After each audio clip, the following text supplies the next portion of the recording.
और फिर सरिता, मुझे मालूम था तू यही कहेगा। देख दया, मैं तुझे कुसुम को ले जाने से मना नहीं करूंगा, लेकिन अगर तू घर के माहौल की वजह से उसे ले जाना चाहता है तो मैं तुझे इसकी इजाजत नहीं दूंगा। मेरा मतलब ये नहीं है। मैं तेरी बात नहीं मानूंगा।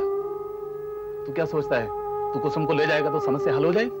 नहीं, उल्टा हो जाएगा। सरिता का शक यकीन में बदल जाएगा। इस माहौल में कुसुम का यहां से जाना ठीक नहीं होगा। और वैसे भी समस्या का हल किसी के हाथ में नहीं है, सिर्फ अमरनाथ जी के हाथ में है। यही तो समस्या है। अमरनाथ जी ना तो किसी बात को समझना चाहते और ना सुनना चाहते। तो फिर कैसे ठीक होगा? देख दया, जो लोग इंसानों की भाषा नहीं समझते ना, उन्हें वक्त अपने आप समझा देता है। जहां तक कुसुम की बात है, घर का माहौल ठीक हो जाए, फिर मैं खुद उसे लेके जयपुर आऊंगा। फिर जब तक तेरा दिल चाहे तू उसे अपने पास रखना। ठीक कह रहे थे, ऐसे ही करते।